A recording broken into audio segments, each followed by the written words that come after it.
Only now I know how wrong is it to compete against your senior. But as Yoda said in Star Wars, you do or do not, or don't try at all. Which means that if you want to do something, give your best achievement, or not, you don't try anything at all. So I'm going to try to compete against Syaimaa. So to cool down my nervousness right now, I'm going to tell you a story about what happened today in my class. This is a very interesting story, and my colleague will agree with me. Today we had a microbiology lesson, which is actually a revision class. Last week, our lecturer said to us, please study this topic. Next week, I'm going to ask some questions about this. Actually, a lot of questions. So what happened in this class is really interesting. You know.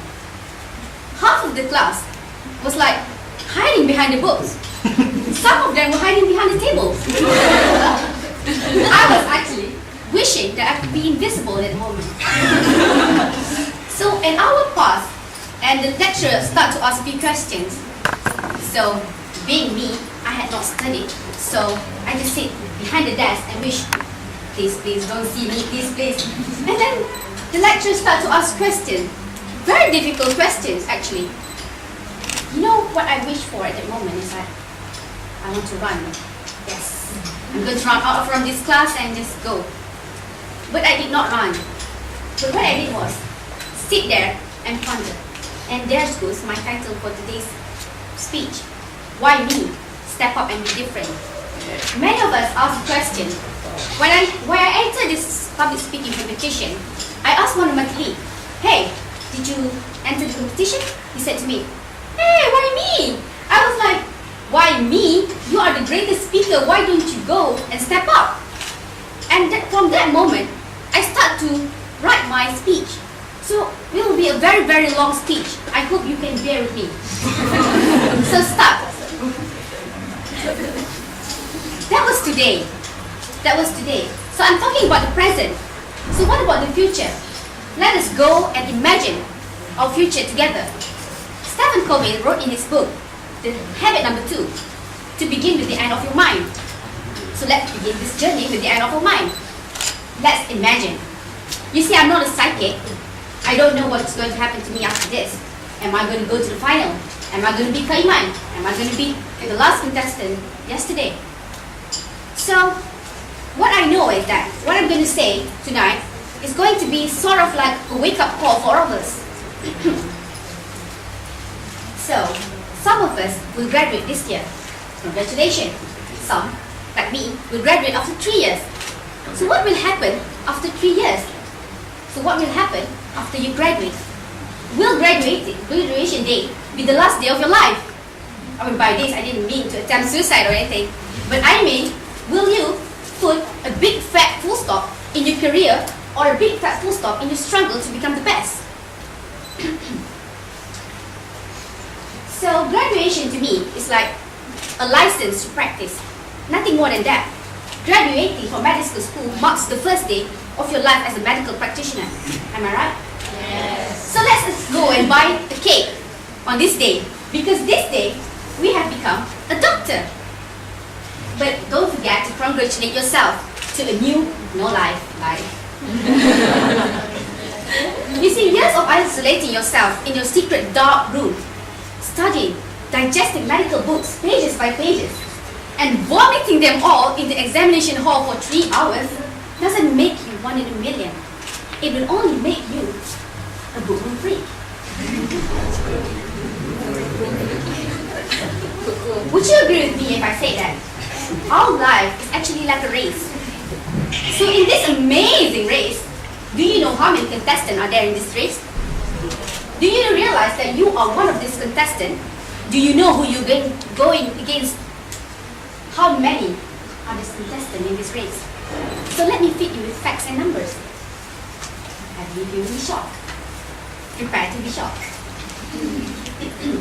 It is approximately 4,000 Malaysian medical graduates are graduating from 350 medical schools, both locally, not locally here, locally and abroad.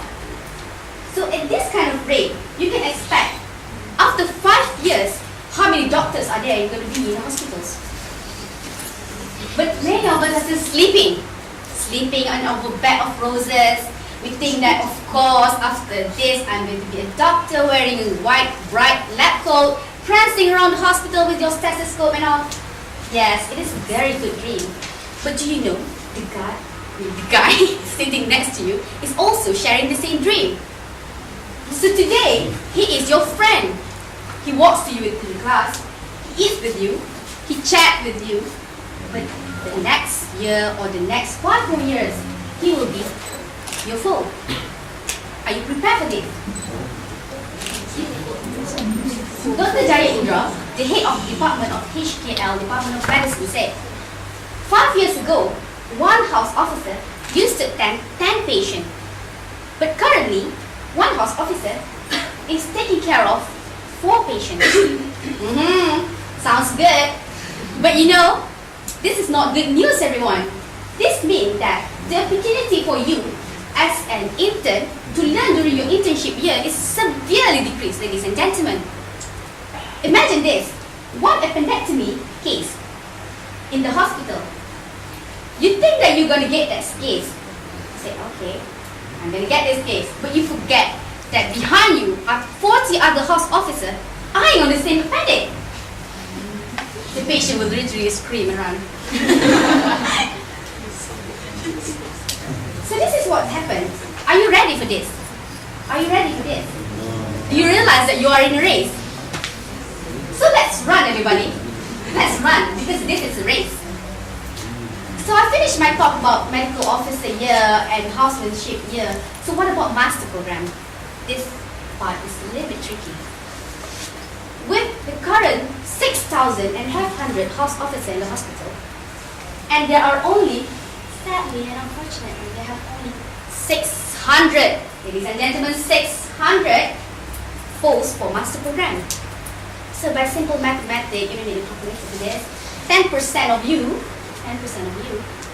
will pursue the master program. Only 10%. What happened to 90%? So you will be just an ordinary doctor in the hospital. So this 10%, how do they select it? Select them.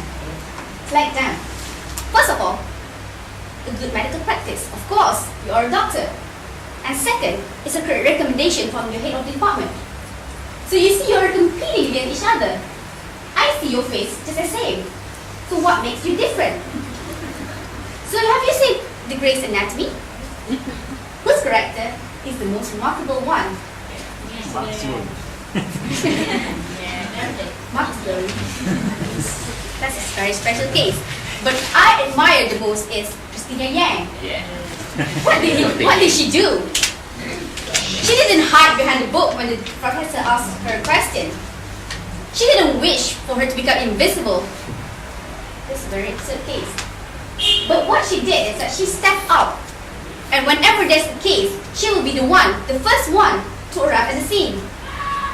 So this is what I'm talking about. Stepping up. Step up, people. Step up. So the next point is I'm talking about being different. Remember what I said about 4,000 house officers. So even here in Egypt, the lecturer said to you, you look just as the same. So in 5 more years, this will still be applicable. You just look the same. I didn't realize you. But doctor, I treat you coffee. Bye-bye. I don't know you. So you have to be different. How to be different? Step up in class. Participate. Find your niche area. Do you know what your niche area is? Some are good leaders. Some have delicate hand skills. They are good surgeons. Some are great speakers.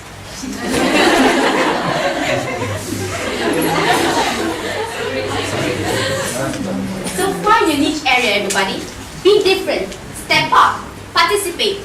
Don't point your hand, don't point your fingers, to the next person beside you. Oh, you go. I don't want to go. Please. This might be life-saving for now. But in the future, the one you point your finger will become the head of the department while you still, what can I say? still at the bottom of the yon plankton, you know, foundation. So what I'm going to say is that be different. So I hope to see new faces next year in the Medicophilic month. Participate and come and join us. Let us discover our true potential and be different. Thank you.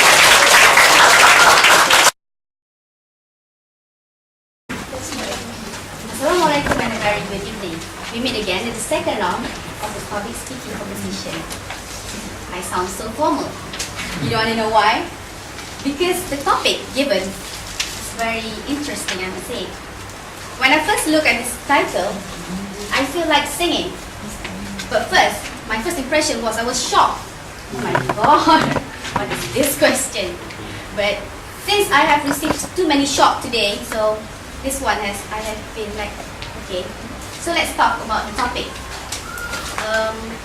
The topic are, if you are a billionaire and in charge of the betterment of the health industry in Malaysia, what will you do? So, like I said before, I feel like singing. You know the song? I want to be a billionaire, like no? So, let's pretend that I'm Dr. Liu Tiong Lai, except for the fact that I'm wearing hijab and I'm a woman. So, I'm the Minister of Health, and I'm a billionaire. So what will I do? I have come up with 4. I was thinking to come up with 5, but I couldn't find one more. So if you want to help me, please do. The first one I want to do is that I want to build more hospitals. Like I said before in my prepared speech, we have less accommodation for doctors. The numbers of doctors are increasing, but unfortunately we don't have space to put these doctors. So one day the doctor will be jobless. So this is my suggestion. We build more hospitals. And the second thing I will do is that I want to implement a no paper policy. Now, have you seen a doctor's handwriting? Oh my god. You couldn't even file paracetamol. You couldn't differentiate, is this letter or striking? So, this doctor's handwriting is very bad. I don't know, at least mine is. So, what I want to do is that I want to give the doctors a device, something like iPod or iPad. You know, iPad is very cheap nowadays. A lot of you have iPod. So, why don't, if I am the millionaire, why don't I give this iPod and iPad for a better use? So, if you want to prescribe a medicine, you don't have to scribble it down in just poorly little tiny words. You have to just press it using the iPod and iPad. We have technology, people, so why waste it? And number 3, what I want to do is that I want to give free supplies of medicine. Poverty in Malaysia is not a very chronic state. But if we have the money, so why don't we give the money to the poor? Make benefit of it. And the last thing that I want to do is that I want more spots for master program. Remember the number I said before. So I want to increase the teaching hospital. I want to increase the numbers of lecturers so that we could produce more specialists. And also, I want to, I came out with the final one. This is the great one. I want to make the hospital a very beautiful hospital. Something like you feel like home. When you're sick, you don't want to sit in a very dull hospital. So let's make the hospital pink for the girls or blue for the guys. Sounds nice, isn't it? So this is basically what I want to do. But this is actually only a dream. I can't be a billionaire, but if you pray for me, inshallah, I will become a billionaire and you have a pink hospital. So, thank you. Assalamualaikum. So, were you nervous before? Because today you can feel the difference. Yesterday everyone was very relaxed and today everyone seems to be very tense. So, that's understandable. But you did a great job in your prepared speech. You had a funny intro and you kept asking questions from the beginning to the end. And you kept the audience pondering on what we were talking about. So that was good. It's how you connect with them. Good body language, and you play with words a lot, and you were very expressive. I think you were the most expressive today with all the drama. Okay. Okay, maybe that's the natural part of you. And then that's a monologue, which was a good thing. So it was creative because you were like using different methods to deliver your point. And then good humor as well. Okay, and your example were, I think we were reading the same articles about the masters and the hospital, the housemen and all that. Okay, and it was educate. The facts were educate. But next time you were too relaxed. You use like words like gonna, like it was like maybe next time like going to be, and then be more natural. Like everyone was tense today, so be more natural, be more relaxed. Keep the flow nice from the beginning to the end. It was very like hectic. It was like all the way, right? So grammar also, everyone had like little grammar mistakes, so improve on that. And you were like very informal in the form, like you kept putting your hand in the pocket in the previous in the previous one. So next time, like you turn the level of seriousness up a little. Okay, that's for the prepared. For the impromptu is you have a more natural flow and good humor. And you had a good closure, and you connected between the prepared and the impromptu, so that's it. That's a good point as well. It seems more natural. So overall, it was a very good speech, and I hope the audience was also entertained by you. Yeah.